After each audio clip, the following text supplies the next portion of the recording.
उद्देश्य स्पष्ट हो, साध्य निश्चित हो, साधक नियत है, साधना की विधि तय कर ले, साधन भगवान अपने आप उपलब्ध कराते। साधन की हाय हाय नहीं करना।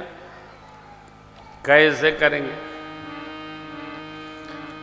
साध्य में ऐसी क्षमता होती है कि साधक को सब मार्ग प्रदान करते हैं। मैं बार बार स्मरण करता हूं, श्री हनुमान जी महाराज को भगवान ने जब भेजा है मां का पता लगाने, तो दो बात कही,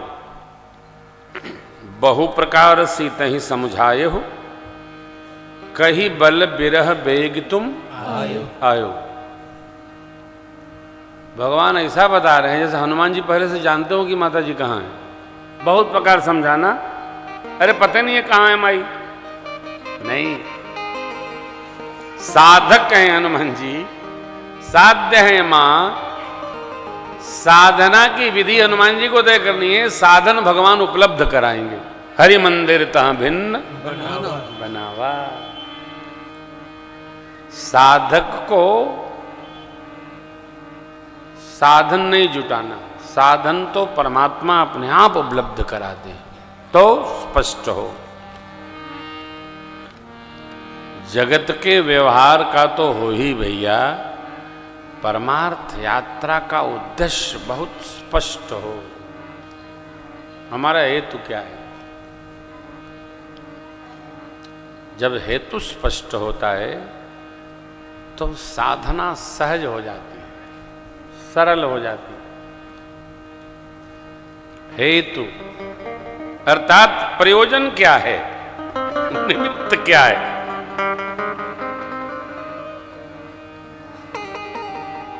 भगवान की कथा की संरचना पूज्यपाद गोस्वामी जी का निमित्त है।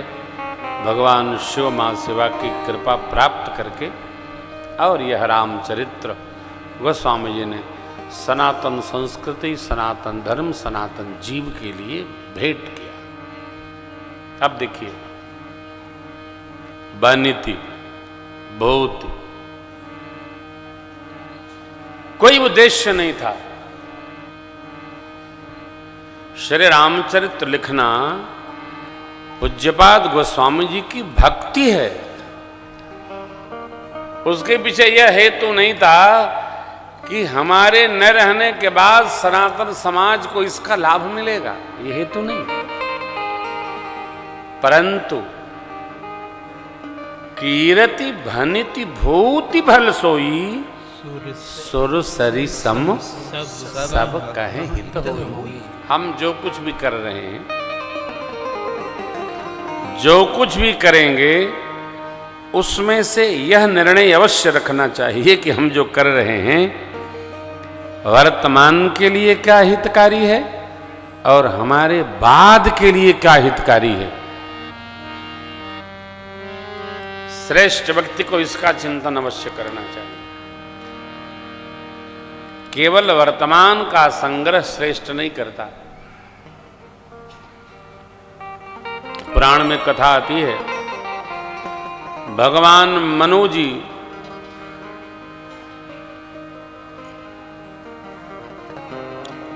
जो मनुष्यों में हमारी आपकी मानवीय संस्कृति के लिए प्रथम पिता और मां हैं। चलो भगवान से लोगों को उलझन होगी। सृष्टि के आदि माता पिता मां शत्रुपा और मनु जी भगवान के निमित्त 23,000 वर्ष तक तप किए। भगवान प्रत्यक्ष हुए तो भगवान से मनु जी ने भगवान के कहने पर वर मांगा। क्या मांगा? चाहम तुम ही समान सुत। एक बार नहीं, पुराण पुरुषोत्तम कहते हैं 3 जन्म तक जगत के जीव पिता का जो पुत्र में राग हो, हम आपको पुत्र रूप में 3 जन्म तक चाहते।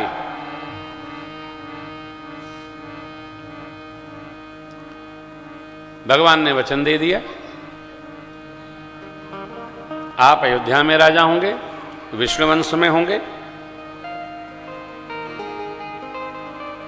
और कलिकाल के अंतिम चरण में संभलपुर ग्राम में जब आपका जन्म होगा, तब भी हम कल्कि स्वरूप से अवतार लेकर कल के अवतार के नाम से जाने जाएंगे। तो 2 तो बीत चुका, तीसरा आने वाला है। अब ये तप का फल है। श्री मनोजी शत्रुपामिया ने तप किया तो भगवान ने उनके तप से प्रसन्न होकर उनको ये वर दे दिया, आपको 3 जन्म पुत्र सुख प्राप्त होगा मेरे द्वारा। जीवन में जो भी तप करेगा भगवान उसको उसकी मनोवांछित वस्तु अवश्य प्रदान करते हैं। ऐसा नहीं केवल मनुष्यों को देते हैं, असुरों को भी भगवान देते हैं, गंधर्वों को भी देते हैं। ऋषि मुनि तपश्चर्या में रत रहते हैं, उनको भी भगवान देते हैं, देवताओं को भी देते हैं।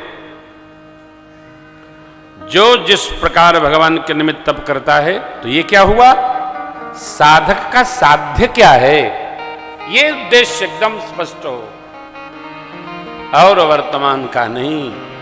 हमको हमारे भविष्य के अनुसार भी चिंतन करते रहना चाहिए। ये कथा का सिद्धांत है।